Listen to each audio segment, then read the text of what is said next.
Good afternoon, and thank you so much for joining me today for a discussion about using music cognition to promote inclusive teaching. My name is Timothy Stevenson, and I'm a doctoral candidate at Indiana University's Jacobs School of Music, where I also serve on the executive committee of the school's recently formed MTNA Collegiate Chapter. I want to take a moment to thank MTNA and the organizers of this Collegiate Symposium for inviting me to speak to you today about topics that I think are vital for the 21st century piano teacher.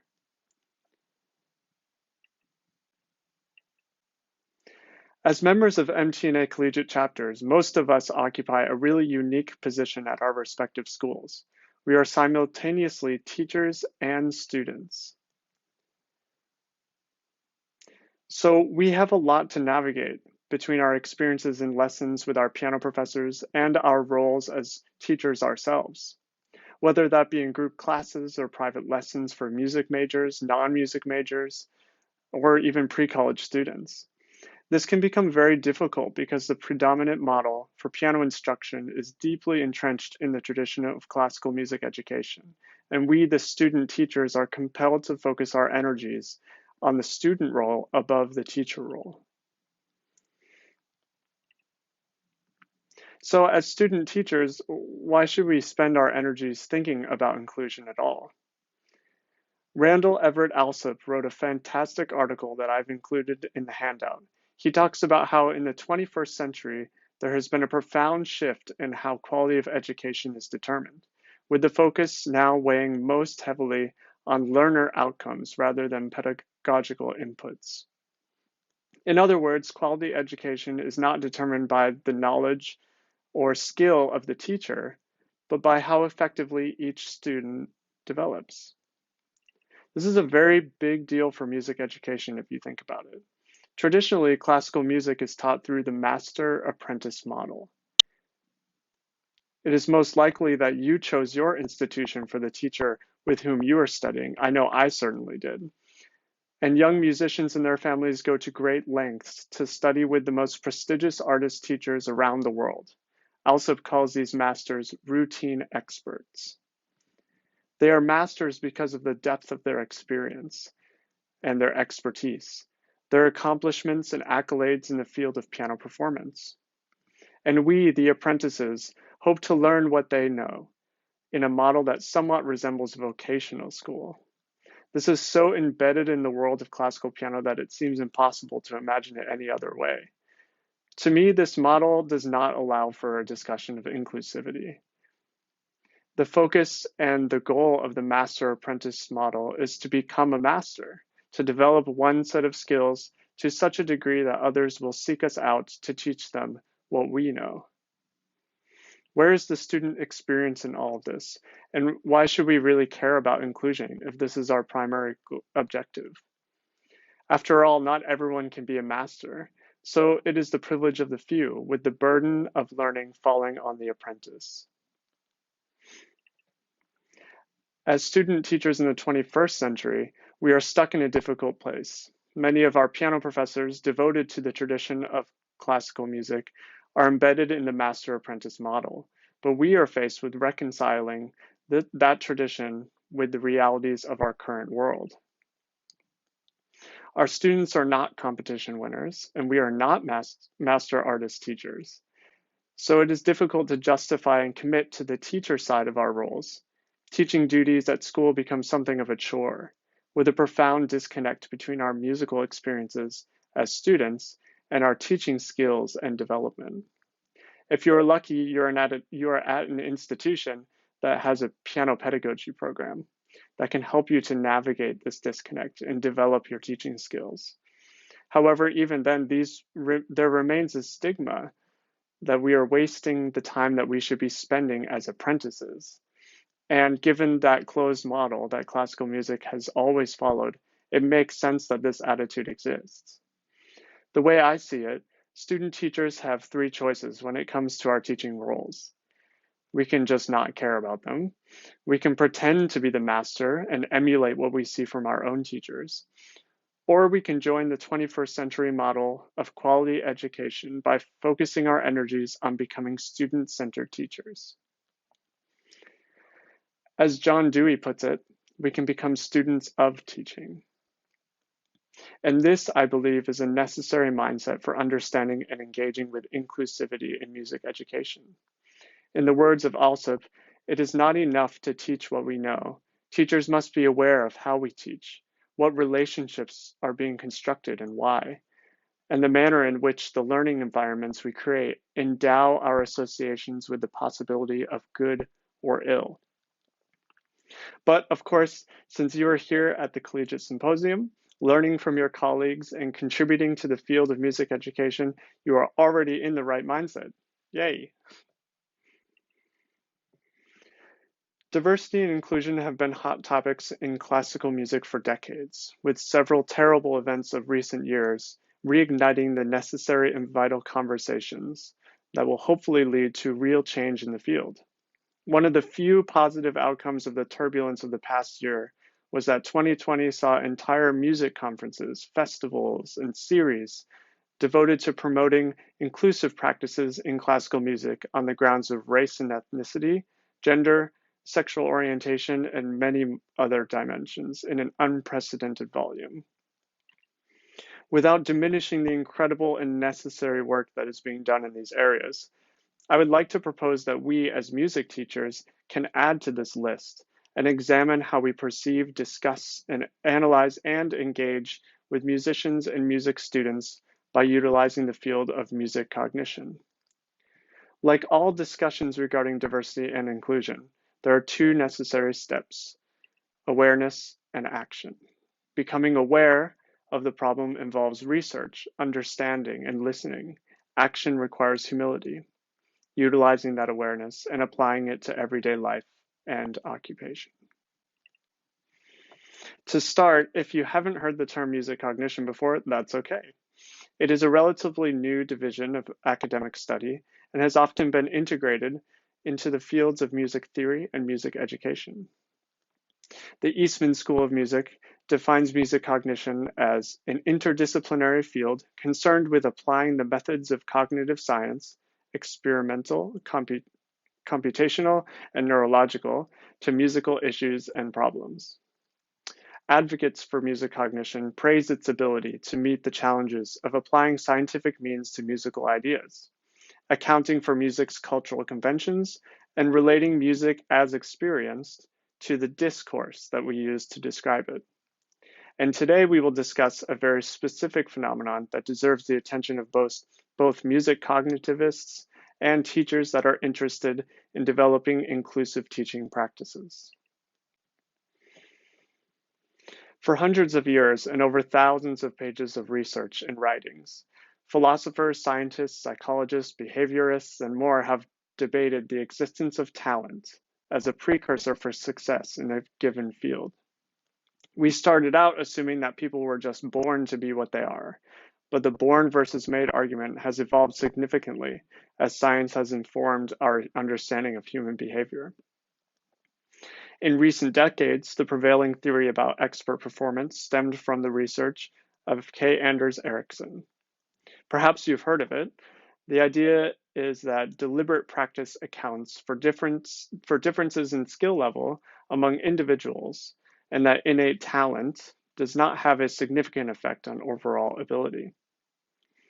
This research came as a comfort to many and has been used to promote strong work ethics in a variety of fields, ranging from sports to business to classical music.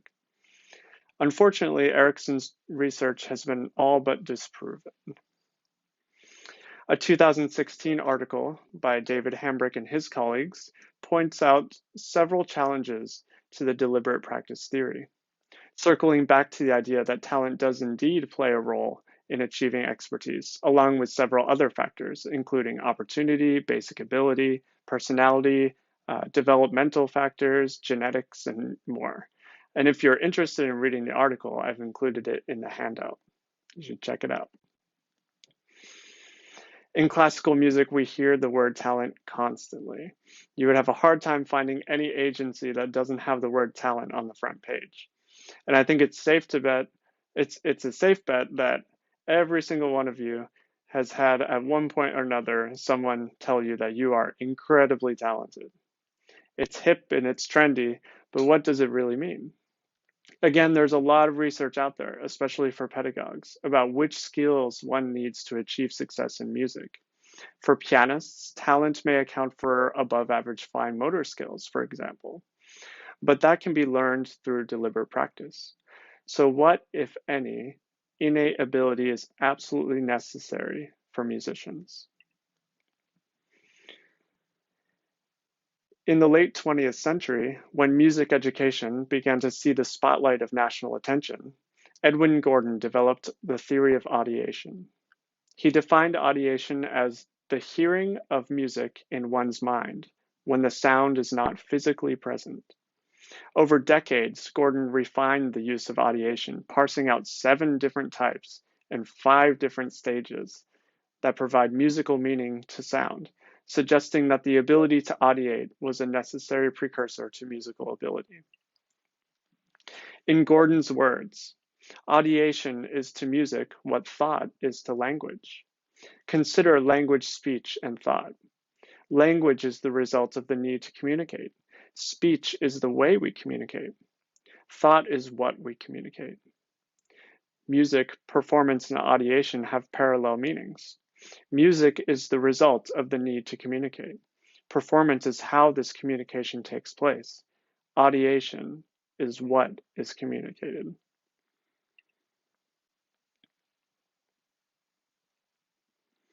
To Gordon, the ability to produce and assign musical meaning to imagined sound, often called inner hearing or auditory imagery, is the foundation of musicality.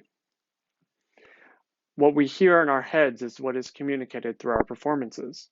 Gordon's work has become the rule in music education, with audiation being used as a primary tool for teaching aural skills, music theory, and many aspects of music performance since the 1970s. And while the musical skills of assigning meaning to sound can be taught, the assumption has always been that the ability to produce auditory imagery comes first.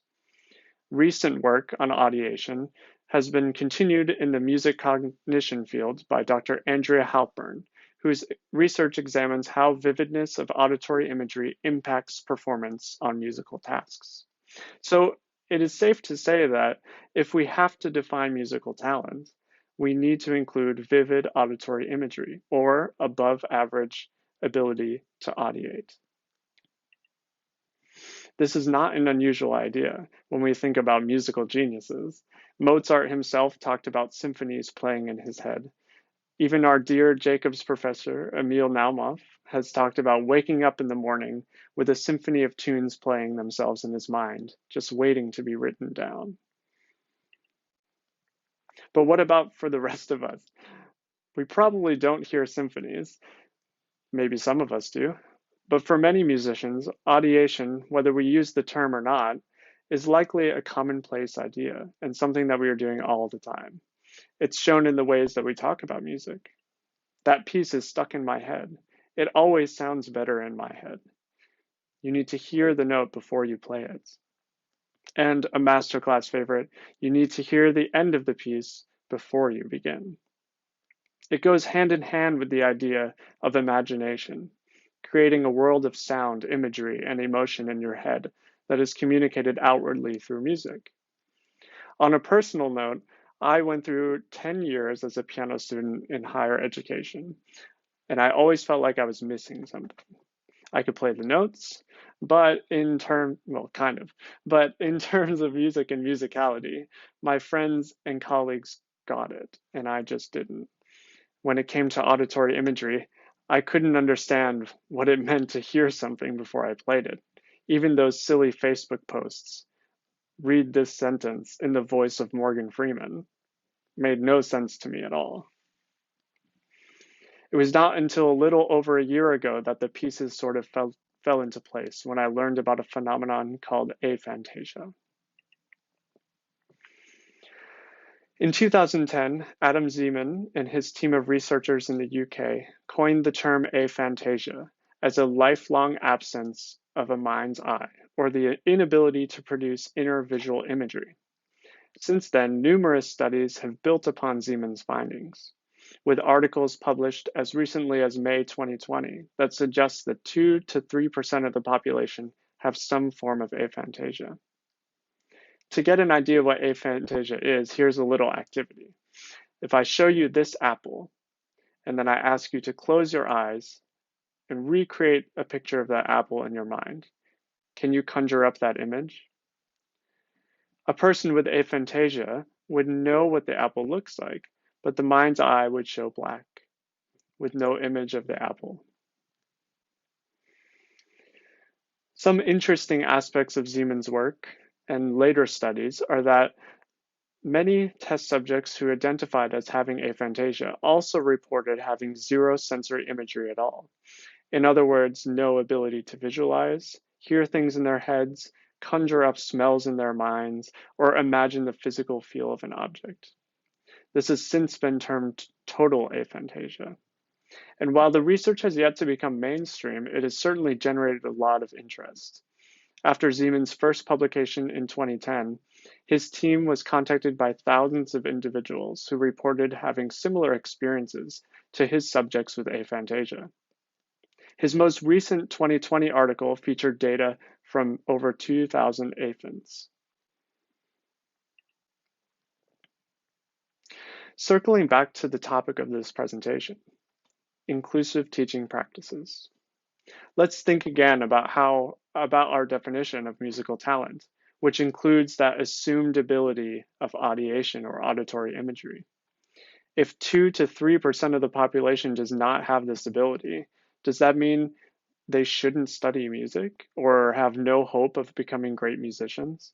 To give you an idea, in the United States alone, that would be 8,856,000 people.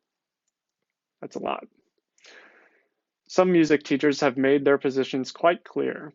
I attended a lecture this past summer during which a very, very famous artist teacher said the following: "If you can't hear that beautiful legato inside your head, the world could always use more lawyers." How inspiring is that? Even if the data about aphantasia proves to be unreliable, what is our responsibility as music educators? Are we meant to determine that only some students with certain abilities are worthy of our time and attention? The traditional master-apprentice model would incline us to say yes. But for those of us who strive to be student-centered teachers, we should be building our toolbox of inclusive practices that are accessible to all. I would like to suggest that cognitive ability is another area that we should consider. Siemens' very first subject with aphantasia was asked to perform several visual tasks, and despite the fact that his fMRI scans showed that he had no visual imagery ability, he was still able to complete the visual tasks successfully. Researchers concluded that visual imagery is simply a tool, not a necessity, that the same tasks can be performed successfully using critical thinking and problem solving. Perhaps the same could be true of music and ideation. As a musician with aphantasia myself, I have had the great opportunity to reflect on my musical development as a student and work with music students that I suspect shared my inner auditory experience, or better yet, lack thereof. For the remainder of our time together, I will work through a few teaching concepts and discuss how effectively each method will resonate for a piano student with aphantasia. I hope that this will be useful to you, not because I think that you should be on the lookout specifically for students with aphantasia, but that this process might encourage you to analyze the assumptions that you are making about your students and consider how the tasks that you have them do will require certain cognitive functions. Imagery is often used by teachers to unlock creativity and imagination in a student's playing. Instruction with eloquent speech and picturesque descriptors are helpful for certain students. However, if the student isn't responding to this sort of top-down instruction, I can completely relate. My process as a musician with aphantasia has been to build up to the extra musical and the imaginative through the physical, the practical, and the intellectual, or bottom up. So, for example, if one of my teachers delivered a beautifully descriptive speech about a passage, I was rarely able to apply that directly to my playing without some instruction about how to physically or conceptually achieve the end goal image. In my own teaching, I rarely impose imagery of my own making, choosing instead to have a dialogue with my students about the music, and in turn, discovering what specific aspects of their playing or conception could use some nuanced instruction. Sometimes their conception is not developed enough, or there is a physical challenge that is preventing their intention from coming through. And sometimes I'm delighted to realize that they have a completely different idea about the music than I do. At the risk of stating the obvious, using a great deal of imagery in instruction is only effective if the student has high visual imagery abilities and has mastered the instrument enough to have the appropriate technique to evoke the desired imagery. That's a lot to ask of a student, no matter their perceived skill or talent level. Whenever I talk to my colleagues about aphantasia, I'm always asked how I memorize music. Robert Chafin, Topher Logan, and Kristen Bagosh have an excellent article about the different aspects of memory and how they relate to performance, which are shown here. Like everyone else, my experience with memorization goes through stages and combinations of these aspects. However, there are two things that I definitely cannot do: auditory and visual memorization. I know that many musicians do this, but I'm still baffled by the idea that people can actually see where passages are on a page without looking at it. The memorization process for me relies heavily on structural, motor, and emotional memory, and awareness of formal design is a requirement for all of my students. As I said before, memorization is a process. Sometimes I will incorporate linguistic memory for my students, or specific instructions that they should think about for a passage, until it becomes a part of motor memory. If my students are advanced enough in the learning process with a certain piece, I will encourage them to proceed to emotional memory, which I relate to creating a narrative as a sort of final step in the process. Mental practice is similar to memorization in my experience as a musician with aphantasia. Playing the piece through in my head while walking around is impossible. However, certain aspects of mental practice are still effective. For example, I have found that physically going through the motions of the piece away from the piano, i.e. with fingering or body movement, works for me, as does remembering the narrative or the emotional content of the music in its proper order. Mental practice is an important tool that I teach my students to use when they are ready. However, I'm careful not to assume that there is only one way to do it, and I usually prescribe it as an antidote for challenges that are specific to the student. The last thing that I would like to touch on is it's really a threefold concept. As a student, the concepts that I struggled with the most were good tone, legato, and long line. They're related somewhat in that belong beyond the explanation of how to physically do them, which of course varies widely amongst pianists. It is very easy to fall into vague descriptors of what they should sound like. Instruction that I've received from multiple teachers for these concepts has included: you have to hear the tone before you play it, and then match what you hear. Imagine your top line is singing, like an operatic soprano or tenor. You have to hear the legato in your head, and we need to hear the long line. Of course, nearly all of these requires ideation or vivid imagery abilities. What I found to be most effective were instructions that were physical and practical, and this is what I tend to use with my own students. For tone, before remote instruction, I would coach my students to make bad sounds and good sounds, distinguishing between the two while identifying what they were physically doing differently at the instrument. With legato, the practical aspects, such as thinking about the transfer of weight between the fingers as being similar to walking, have been most effective for myself and my students. And later, the careful process of matching the decay of one note with the attack of another. Finally, for the long line, I have found that both for myself and my students, having a clear idea about which line is the leader within a texture is a necessary first step. I follow that with a process of careful planning. My students know that a long line is not really that, but that it's instead a series of shorter, clearly directed chunks that are strung together. Once the basics are covered, it is possible to return to a more eloquent description. However, I've found that it's only effective if even that is paired with some sort of practical instruction.